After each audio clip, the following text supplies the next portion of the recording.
Market के महारथी में आपका स्वागत है और आज हमारे साथ चर्चा के लिए जुड़ रही हैं पैसिफिक पैराडाइम एडवाइजर्स की पुनीता कुमार सिन्हा। पुनीता जी, बहुत स्वागत है आपका ईटी नाउ स्वदेश पर। सबसे पहले तो अपना समय देने के लिए आपका बहुत शुक्रिया। Thank you ma'am, at this present point भारतीय बाजार के लिए विदेशी बाजार से ढेर सारे संकेत है, ढेर सारे वॉलेटाइल ट्रिगर्स हैं जिसे वॉच आउट करना है। लेकिन एक बात तो तय है, पिछले महीने जब आप हमारे साथ जुड़ी थी, कुछ तमाम सेक्टर्स पर आपने अपनी राय दी थी और उसमें एक सेक्टर था डिफेंस सेक्टर। आपने कहा था कि अंडर इन्वेस्टेड है ये सेक्टर और यहाँ पर नज़र होनी चाहिए। ठीक वैसा ही होता हुआ पिछले एक महीने में नज़र आया है। इसी तरह से यहाँ से लंबी अवधि के लिए भारतीय बाजार का अंडरटोन आप कैसे देख रही हैं? कौन से स्पेसेस हैं जो फोकस रेडार पर हैं आपके? देखिए, भारतीय बाजार बाकी सब देशों से अभी भी बेटर पोजीशन में है, क्योंकि यहाँ हमारी इकोनॉमिक ग्रोथ जो है वो अच्छे नंबर्स आए हैं और अच्छे स्टेबल सिचुएशन में है। बाकी देशों में, जैसे कि अब यूएस में आप बोल रहे थे संकेत, फॉरेन संकेत क्या है, तो फॉरेन संकेत ये है कि यूएस ये काफी इम्पोर्टेंट वीक है, क्योंकि प्रेसिडेंट ट्रम्प ने कल विच इज वेडनेसडे को सब कंट्री से प्रपोजल्स मांगे अपने टैरिफ्स के, और साथ में उनकी प्रेसिडेंट शी चाइना के साथ भी मीटिंग है शायद एंड ऑफ दिस वीक। तो काफी सारी टैरिफ जो अनसर्टेनिटी है, शायद उसमें कुछ क्लैरिटी आए इन डिस्कशंस को लेके, इन प्रपोजल्स को लेके। एक ये बहुत ओवरहैंग है मार्केट्स के ऊपर। कंपनीज जो है वो इन्वेस्ट नहीं कर रही, क्योंकि उनको मालूम नहीं है कितना टैरिफ होगा। तो इसलिए थोड़ा अनसर्टेन पीरियड चल रहा है, जिससे कि इंडियन कंपनीज पे भी थोड़ा नेगेटिव इम्पैक्ट आ रहा है। जैसे कि आईटी सर्विसेज कंपनीज हैं, उनमें भी जहाँ पर कई जगह डिसीजंस होल्ड पर लगे हुए हैं उनके क्लाइंट्स के, कि और स्पेंड किया जाए कि नहीं, प्रोजेक्ट दिए जाए कि नहीं, क्योंकि उनके अपने बिजनेस में भी अनसर्टेनिटी है। तो इस अनसर्टेनिटी से कई सारे सेक्टर्स इंडिया में भी इम्पैक्ट हुए हैं और हो रहे हैं। बट आई होप कि ये अनसर्टेनिटी जल्दी रिजॉल्व हो। पर इस हफ्ते कुछ ज्यादा सर्टेनिटी की उम्मीद है, पर कह नहीं सकते, क्योंकि नेगोशिएशंस हमेशा लंबा टाइम लेती हैं।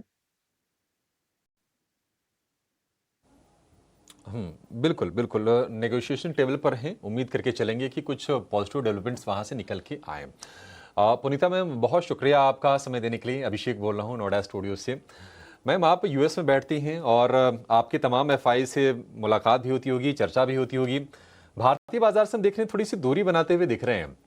हालांकि नेट बाइंग हुई है पिछले 3 महीने में, लेकिन हाल फिलहाल हम देख रहे हैं कि बिकवाली का ट्रेंड आ रहा है। क्या प्रॉब्लम है?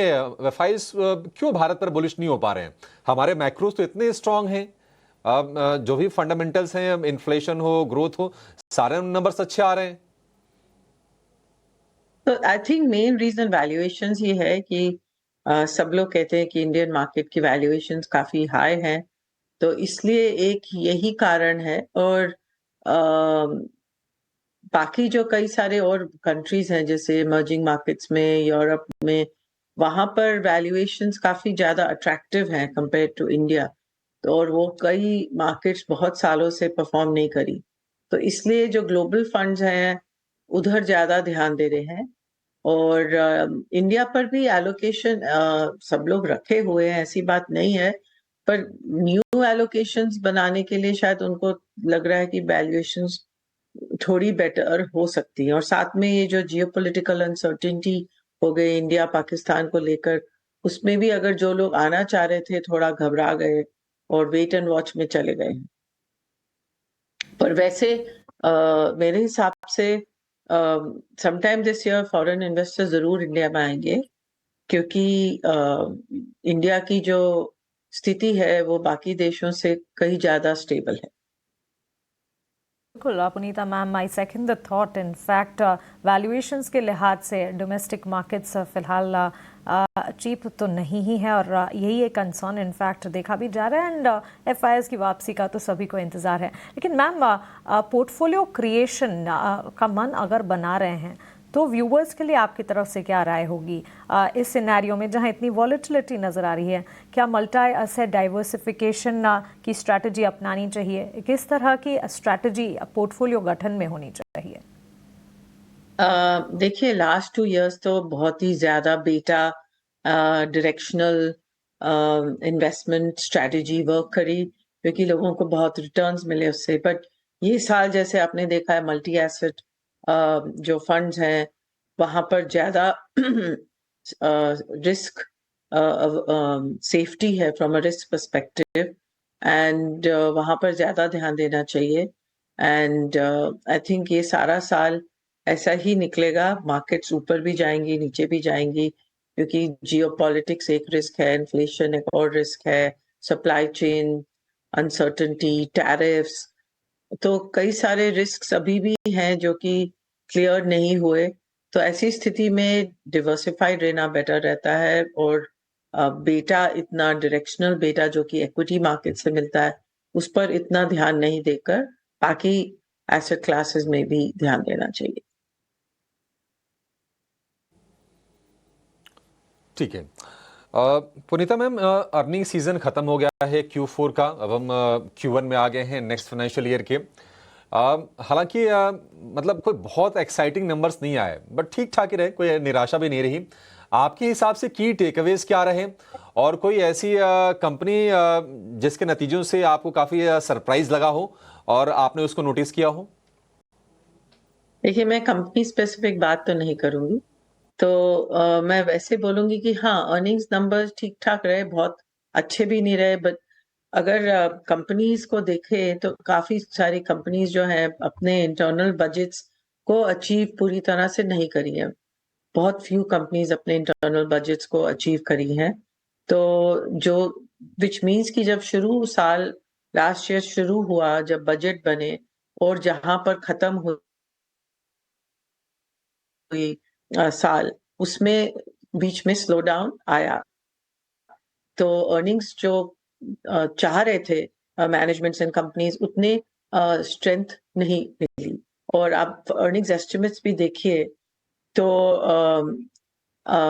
नेक्स्ट ईयर के लिए कोई बहुत स्ट्रॉन्ग ग्रोथ प्रोजेक्शंस अभी तक नहीं दिख रहे हैं। 12 to 15% से ज्यादा अभी मैंने एग्रीगेट लेवल पे नंबर्स जो देखे हैं, उसी लेवल पे एग्रीगेट नंबर्स आ रहे हैं मार्केट के। वेयर इंडियन मार्केट 15 से 20% की अर्निंग्स ग्रोथ पर पहले चलती थी।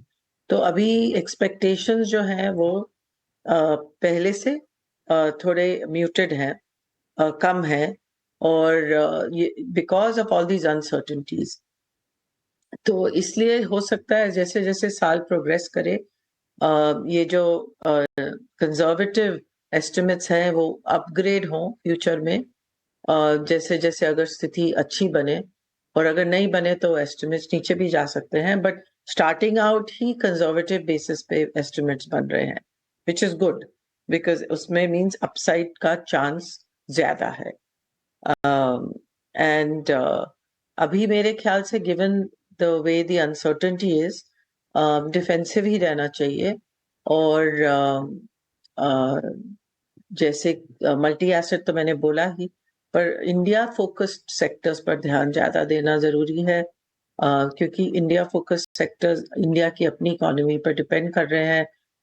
ग्लोबल फैक्टर्स में इतना इन्फ्लुएंस नहीं होंगे, तो वहाँ ज्यादा ध्यान देना चाहिए। फाइनेंशियल में वैल्यूएशंस अट्रैक्टिव है, हालांकि कई सारे फाइनेंशियल बैंक्स एंड कंपनीज में सीईओ चेंजेस हो रहे हैं, सीनियर मैनेजमेंट चेंजेस हो रहे हैं, तो वहां पर भी थोड़ा वेट एंड वॉच अप्रोच लग रहा है आएगा, क्योंकि जब तक न्यू सीईओज अपने को प्रूव नहीं करेंगे, सब इन्वेस्टर्स जो है थोड़ा वेट एंड वॉच मोड में रहेंगे। तो काफी मैनेजमेंट चर्न हो रहा है फाइनेंशियल सेक्टर में, बट वैल्यूएशंस अट्रैक्टिव हैं।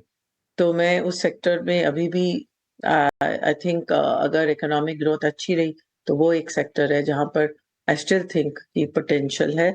और बाकी बहुत सारे सेक्टर्स हैं इंडिया में जहां पर ग्रोथ जो है इंसुलेटेड है फ्रॉम ग्लोबल फैक्टर्स। तो ग्लोबल फैक्टर्स जहां जहां पर नेगेटिव साइंस है वहां से थोड़ा कॉशियस रहना चाहिए। पुनीता जी, बहुत शुक्रिया आपका हमारे साथ जुड़ने के लिए, भारतीय बाजार पर, ग्लोबल फ्रंट पर, ओवरऑल मार्केट एनालिसिस पर अपनी राय, अपना नजरिया हमारे साथ शेयर करने के लिए। Thank you so much and have a nice day. Thank you. चलिए मार्केट्स के